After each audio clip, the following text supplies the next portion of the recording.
আমরা অ্যালকেন তৈরি করার আরও একটি পদ্ধতি এখন দেখার চেষ্টা করব।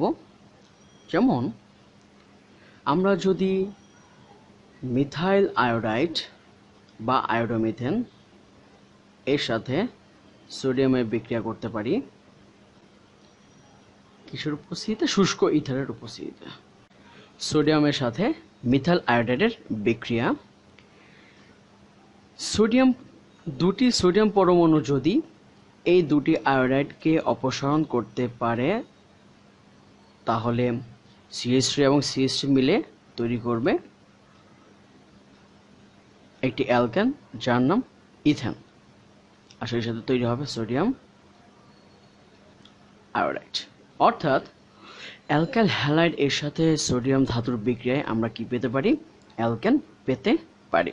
এটি অ্যালকেন তৈরি করার আরও একটি প্রসিডিউর। আমরা যদি এই বিক্রিয়ায় মিথাইল আয়োডাইড না নিয়ে যদি ইথাইল আয়োডাইড নিয়ে দেখার চেষ্টা করি, C2H5I 2 sodium C2H5 in presence of dry ether, then sodium এই দুটো আয়োডাইডকে অপসারণ করার পর দুটি ইথাইলমূলক যুক্ত হয়ে তৈরি করবে C4H10 যা বিউটান, এবং এটি একটি অ্যালকেন। অর্থাৎ এই বিক্রিয়ার মাধ্যমে আমরা অ্যালকেন তৈরি করতে পারবো। এখানে কে কে অংশগ্রহণ করবে? অ্যালকাইল হ্যালাইড এবং সোডিয়াম ধাতু। কার উপস্থিতিতে? শুষ্ক ইথারের উপস্থিতিতে। আমরা যদি একটু খেয়াল করি, আমরা সোডিয়ামের সাথে কাকে নিয়েছিলাম? মিথাইল আয়োডাইডকে নিয়েছিলাম। এই মিথাইল আয়োডাইড অর্থাৎ মিথাইল আয়োডাইডে কার্বন রয়েছে একটি, কিন্তু আমরা যে অ্যালকেন পাচ্ছি সেখানে কার্বন কয়টি রয়েছে? দুইটি রয়েছে। অপরদিকে এখানে যদি দেখি ইথাইল আয়োডাইড আমরা কার্বন কয়টি নিয়েছিলাম? দুইটি।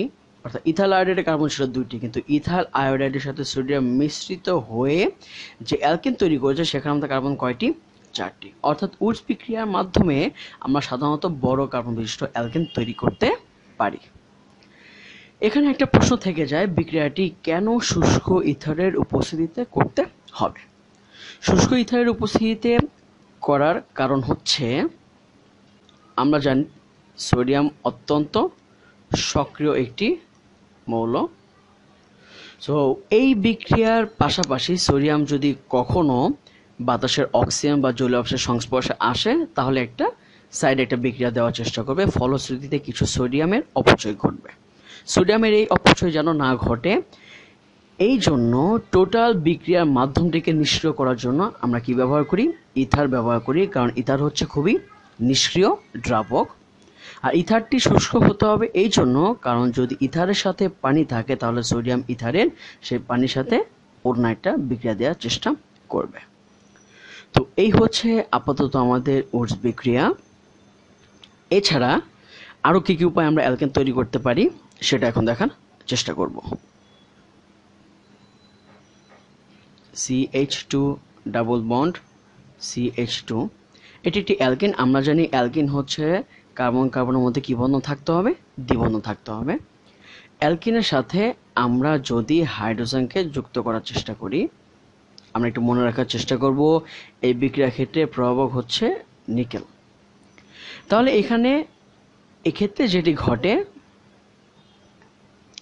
দ্বিবন্ধন ভেঙে একক বন্ধনে পরিণত হয় এবং দুটো হাইড্রোজেন পরমাণু এসে ঠিক এই দুটো কার্বনের সাথে যুক্ত হয়। ফলশ্রুতিতে আমাদের উৎপাদ হচ্ছে CH3CH3 যা একটি অ্যালকেন। অর্থাৎ অ্যালকেনের সাথে যদি আমরা হাইড্রোজেন সংযোজন করতে পারি তাহলে আমরা কি পেয়ে যাব? অ্যালকেন পেয়ে যাব। এটি অ্যালকেন তৈরি করার অন্য একটি পদ্ধতি। এক্ষেত্রে আমরা হাইড্রোজেন যুক্ত করছি, সো এই প্রসিডিউরটাকে বলা হয় হাইড্রোজেনেশন বা হাইড্রোজেন সংযোজন। আমরা এই কয়েকটি উপায়ে অ্যালকেন তৈরি করতে পারি। এখন আমরা অ্যালকাইল মূলক নিয়ে কিছু পড়ার চেষ্টা করব। অ্যালকাইল মূলক কাকে বলে সেটা যদি আমরা একটু দেখার চেষ্টা করি, যেমন CH4 এটি হচ্ছে আমাদের মিথেন, মিথেন থেকে যদি একটি হাইড্রোজেন অপসারণ করা হয় তাহলে CH3 একটা বন্ড খালি থাকবে, এটাকে বলা হয় মিথাইল মূলক।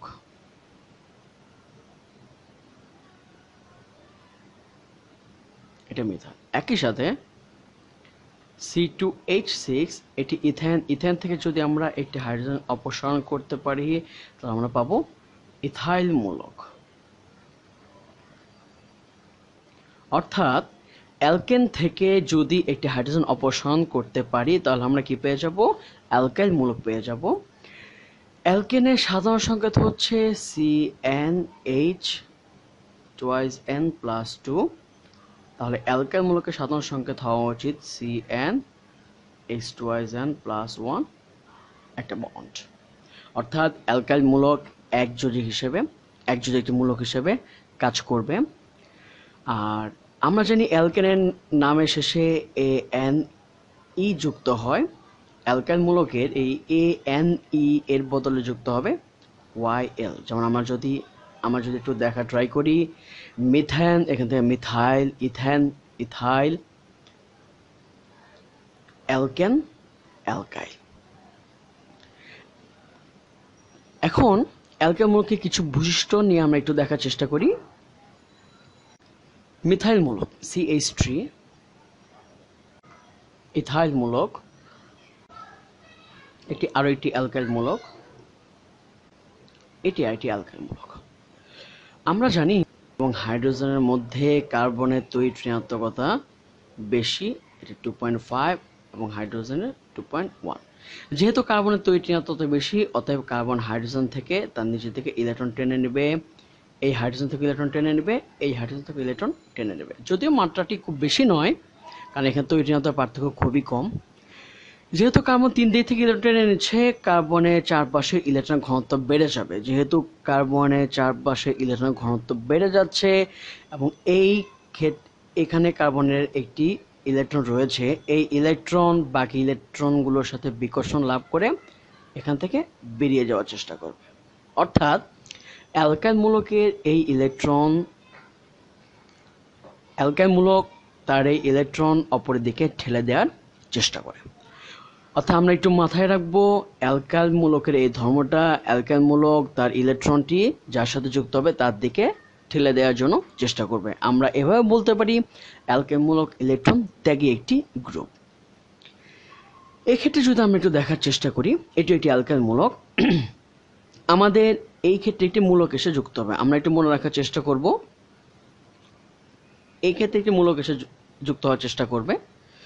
যে কার্বনের সাথে সে মূলক যুক্ত হবে, এই কার্বন অপর যতগুলো কার্বনের সাথে যুক্ত থাকে তাকে বলা হয় কার্বনের ডিগ্রি নাম্বার। এই কার্বনটি অপর একটি কার্বনের সাথে যুক্ত আছে, এই কারণে আমরা এটাকে বলবো 1 ডিগ্রি অ্যালকাইল মূলক। আমরা যদি এই কার্বনটার দিকে খেয়াল করার চেষ্টা করি, এই কার্বনের সাথে মূলক যুক্ত হবে যে কোনো একটা মূলক, এই কার্বন অপর কয়টি কার্বনের সাথে যুক্ত? 2টি কার্বনের সাথে যুক্ত, তাহলে এটি কত ডিগ্রি? 2 ডিগ্রি। আর এই কার্বনটি অপর কয়টি কার্বনের সাথে যুক্ত রয়েছে? 3টি কার্বনের সাথে, অতএব এটি কত ডিগ্রি অ্যালকাইল মূলক? 3 ডিগ্রি অ্যালকাইল মূলক। এখন আমরা জানি অ্যালকাইল মূলকের বৈশিষ্ট্য হচ্ছে অপর দিকে ইলেকট্রন ঠেলে দেয়া, যে যত দ্রুত ইলেকট্রন ঠেলে দেবে তার সক্রিয়তা বেশি। আমরা যদি 1 ডিগ্রি ক্ষেত্রে দেখার চেষ্টা করি, এখানে হাইড্রোজেন রয়েছে, এখানে হাইড্রোজেন রয়েছে, আর এই CH3 এদিকে ইলেকট্রন ঠেলে দিবে নাকি দিবে না? আনসার হচ্ছে দিবে। তাহলে এক্ষেত্রে অবশ্যই এই কার্বন ইলেকট্রন ঘনত্ব আরো বৃদ্ধি পাবে, যার ফলে এই একজোড়া ইলেকট্রন আরো দ্রুত বেরিয়ে যাবে। ফলশ্রুতিতে 1 ডিগ্রি অ্যালকাইল মূলকের সক্রিয়তা মিথাইল মূলকের চাইতে বেশি হবে। আমরা যদি 2 ডিগ্রি ক্ষেত্রে দেখার চেষ্টা করি, এখানে এদিক থেকে কার্বন দিকে ইলেকট্রন ঠেলে দেবে, এদিক থেকে কার্বন দিকে ইলেকট্রন ঠেলে দেবে, যার ফলে কার্বন ইলেকট্রন ঘনত্ব আরো বেড়ে যাবে এবং এই ইলেকট্রন আরো দ্রুত এখান থেকে বেরিয়ে যাওয়ার চেষ্টা করবে। সুতরাং 2 ডিগ্রি ইলেকট্রন ঠেলে দেওয়ার প্রবণতা 1 ডিগ্রি চাইতে বেশি হবে। আমরা যদি 3 ডিগ্রি ক্ষেত্রে দেখি, 3 ডিগ্রি ক্ষেত্রে এদিক থেকে ইলেকট্রন ঠেলে দিচ্ছে, এদিক থেকে দিচ্ছে, এদিক থেকেও দিচ্ছে, এমন এই ক্ষেত্রে ইলেকট্রন ঘনত্ব সবচাইতে বেশি হবে এবং এই ইলেকট্রন সবচাইতে দ্রুত এখান থেকে বেরিয়ে যাওয়ার চেষ্টা করবে। অর্থাৎ অ্যালকাইল মূলকগুলোর মধ্যে সবচেয়ে বেশি সক্রিয় হচ্ছে 3 ডিগ্রি, এরপর 2 ডিগ্রি, এরপর 1 ডিগ্রি। ধন্যবাদ সবাইকে।